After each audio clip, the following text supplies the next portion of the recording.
Welcome back to Mr. Smoot's story time. I was so glad when the scarecrow was successfully rescued from the river by the stork.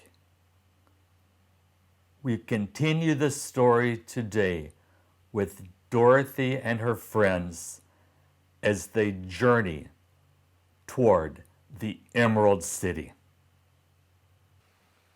When the scarecrow found himself among his friends again, he was so happy that he hugged them all, even the lion and Toto. And as they walked along, he sang, do-de-dee-dee-o, at every step. He felt so happy.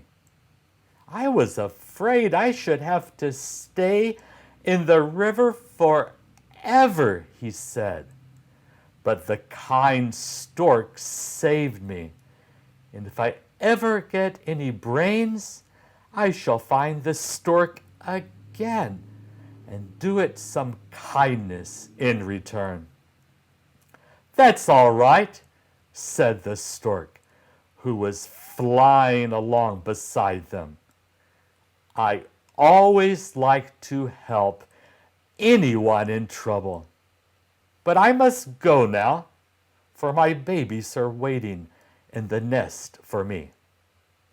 I hope you will find the Emerald City and that Oz will help you.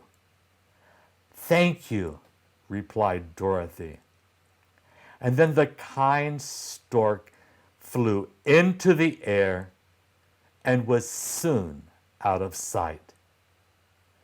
They walked along listening to the singing of the bright colored birds and looking at the lovely flowers, which now became so thick that the ground was carpeted with them.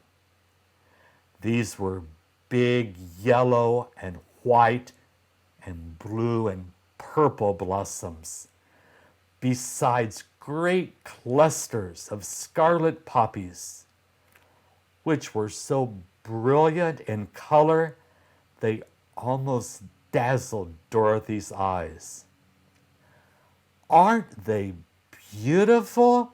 The girl asked as she breathed in the spicy scent of the flowers. I suppose so, answered the scarecrow. When I have brains, I shall probably like them better. If I only had a heart, I should love them, added the Tin Woodman. I always did like flowers, said the lion. They seem so helpless and frail. But there are none in the forest so bright as these.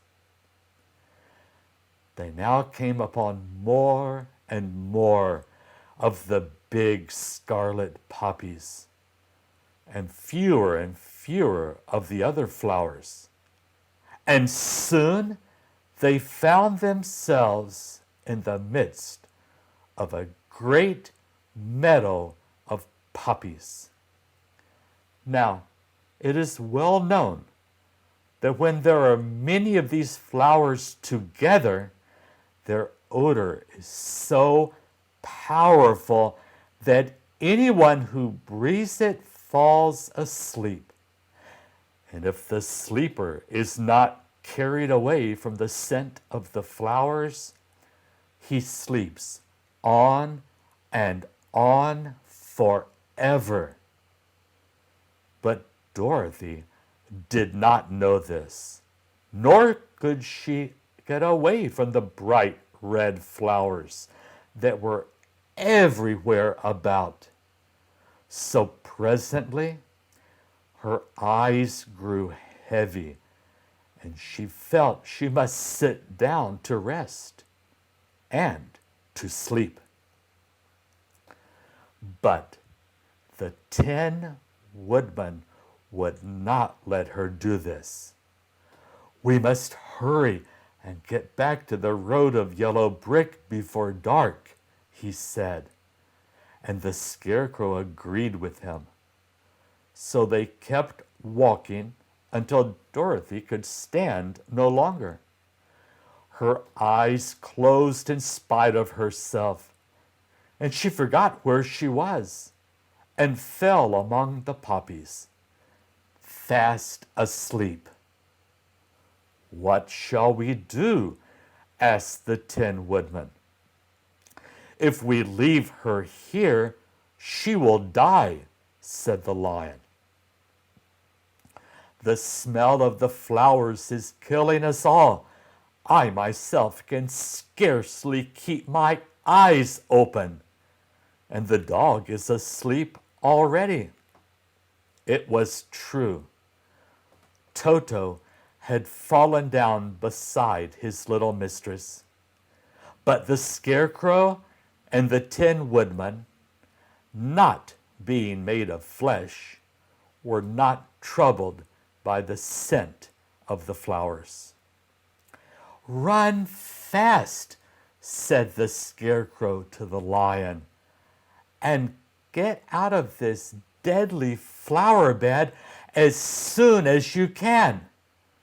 We will bring the little girl with us, but if you should fall asleep, you are too big to be carried." So the Lion aroused himself and bounded forward as fast as he could go. In a moment, he was out of sight. "Let us make a chair with our hands and carry her," said the Scarecrow. So they picked up Toto and put the dog in Dorothy's lap. Then they made a chair with their hands for the seat and their arms for the arms, and carried the sleeping girl between them through the flowers. On and on they walked, and it seemed that the great carpet of deadly flowers that surrounded them would never end. They followed the bend of the river, and at last came upon their friend the Lion, lying fast asleep among the poppies. The flowers had been too strong for the huge beast, and he had given up at last and fallen only a short distance from the end of the poppy bed, where the green grass spread in beautiful green fields before them. "We can do nothing for him," said the Tin Woodman sadly, for he is much too heavy to lift. We must leave him here to sleep on forever, and perhaps he will dream that he has found courage at last." "I'm sorry," said the Scarecrow. The Lion was a very good comrade for one so cowardly. But let us go on. They carried the sleeping girl to a pretty spot beside the river, far enough from the poppy field to prevent her breathing any more of the poison of the flowers. And here they laid her gently on the soft grass and waited for the fresh breeze to waken her. And that was chapter 8 of the wonderful Wizard of Oz. Chapter 9 of the wonderful Wizard of Oz, the Queen of the Field Mice. "We cannot be far from the road of yellow brick now," remarked the Scarecrow as he stood beside the girl, "for we have come nearly as far as the river carried us away." The Tin Woodman was about to reply when he heard a low growl, and turning his head, which worked beautifully on hinges, he saw a strange beast come bounding over the grass towards them.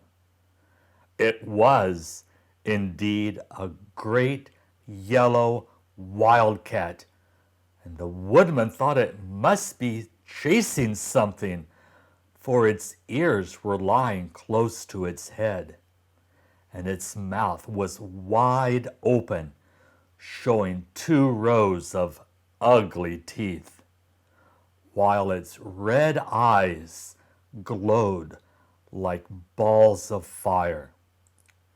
As it came nearer, the Tin Woodman saw that running before the beast was a little gray field mouse. And although he had no heart, he knew it was wrong for the wildcat to try to kill such a pretty, harmless creature. So the woodman raised his axe, and as the wildcat ran by, he gave it a quick blow that cut the beast's head clean off from its body, and it rolled over at his feet in 2 pieces.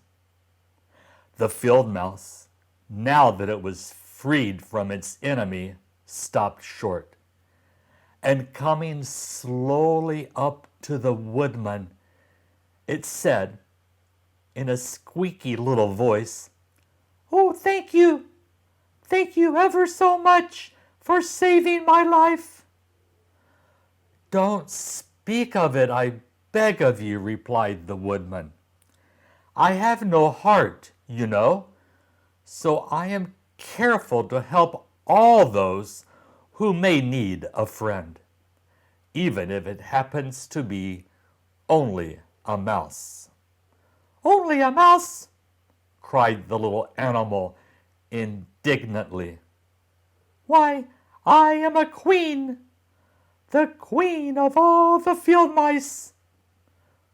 "Oh, indeed," said the woodman, making a bow. "Therefore, you have done a great deed, as well as a brave one, in saving my life," added the queen. At that moment, several mice were seen running up as fast as their little legs could carry them. And when they saw their queen, they exclaimed, "Oh, your Majesty, we thought you would be killed. How did you manage to escape the great wildcat?" And they all bowed so low to the little queen that they almost stood up on their heads. "This funny tin man," she answered, "killed the wildcat and saved my life. So hereafter you must all serve him and obey his slightest wish." "We will!" cried all the mice in a shrill chorus, and then they scampered in all directions, for Toto had awakened from his sleep, and seeing all these mice around him, he gave one bark of delight and jumped right into the middle of the group. Toto had always loved to chase mice when he lived in Kansas, and he saw no harm in it. But the Tin Woodman caught the dog in his arms and held him tight, while he called to the mice, "Come back, come back! Toto shall not hurt you." At this, the queen of the mice stuck her head out from a clump of grass and asked in a timid voice, "Are you sure he will not bite us?" "I will not let him," said the woodman, "so do not be afraid." One by one, the mice came creeping back, and Toto did not bark again, although he tried to get out of the woodman's arms, and would have bitten him had he not known very well he was made of tin. Finally, one of the biggest mice spoke. "Is there anything we can do," it asked, "to repay you for saving the life of our queen?" "Nothing that I know of," answered the woodman. But the Scarecrow, who had been trying to think, but could not because his head was stuffed with straw, said quickly, "Oh yes, you can save our friend, the Cowardly Lion, who is asleep in the poppy field." "A lion?" cried the little queen. "Why, he would eat us all up." "Oh no," declared the Scarecrow. "This lion is a coward." Excuse me. "Really?" asked the little mouse. "He says so himself," answered the Scarecrow. "And he would never hurt anyone who is our friend. If you will help us to save him, I promise that he shall treat you all with kindness." "Very well," said the queen. "We will trust you. But what shall we do?" "Are there many of these mice which call you queen and are willing to obey you?" "Oh yes, there are thousands," she replied. "Then send for them all to come here as soon as possible, and let each one bring a long piece of string." The queen turned to the mice that attended her and told them to go at once and get all her people. As soon as they heard her orders, they ran away in every direction as fast as possible. "Now," said the Scarecrow to the Tin Woodman, "you must go to those trees by the riverside and make a truck that will carry the lion." So the woodman went at once to the trees and began to work, and he soon made a truck out of the limbs of trees, from which he chopped away all the leaves and branches. He fastened it together with wooden pegs, made the four wheels out of short pieces of a big pine trunk. So fast and so well did he work that by the time the mice began to arrive, the truck was all ready for them. They came from all directions, and there were thousands of them, big mice and little mice and middle-sized mice, and each one brought a piece of string in his mouth. It was about this time that Dorothy woke from her long sleep and opened her eyes. She was greatly astonished to find herself lying upon the grass, with thousands of mice standing around and looking at her timidly. But the Scarecrow told her about everything, and turning to the dignified little mouse, he said, "Permit me to introduce to you Her Majesty, the Queen." Dorothy nodded gravely, and the Queen made a curtsy, after which she became quite friendly with the little girl.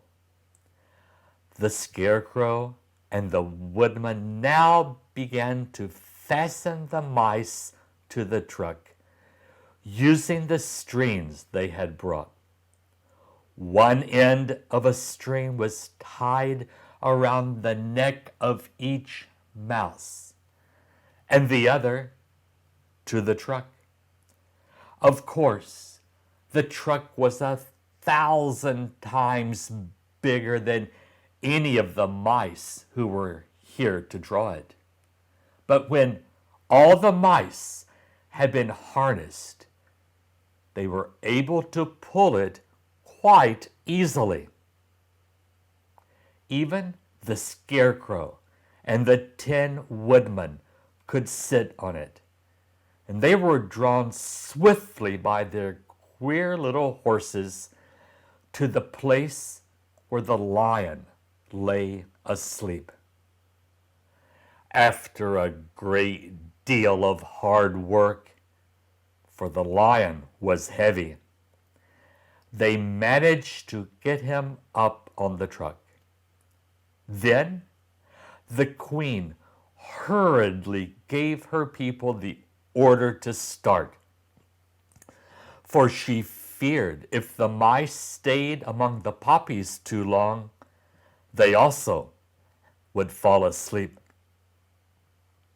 At first, the little creatures, many though they were, could hardly stir the heavily loaded truck. But the Woodman and the Scarecrow both pushed from behind, and they got along better. Soon, they rolled the lion out of the poppy bed to the green fields, where he could breathe the sweet, fresh air again, instead of the poisonous scent of the flowers. Dorothy came to meet them and thanked the little mice warmly for saving her companion from death. She had grown so fond of the big lion, she was glad he had been rescued. Then the mice were unharnessed from the truck and scampered away through the grass to their homes. The Queen of the Mice was the last to leave. "If ever you need us again," she said, "come out into the field and call, and we shall hear you and come to your assistance. Goodbye." "Goodbye," they all answered, and away the Queen ran, while Dorothy held Toto tightly, lest he should run after her and frighten her. After this, they sat down beside the lion until he should awaken, and the Scarecrow brought Dorothy some fruit from a tree nearby, which she ate for her dinner. And that was the end of chapter 9. the queen of the field mice.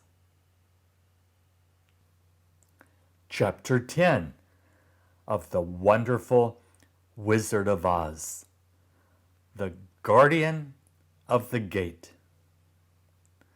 It was some time before the Cowardly Lion awakened, for he had laid among the poppies a long while, breathing in their deadly fragrance. But when he did open his eyes and roll off the truck, he was very glad to find himself still alive.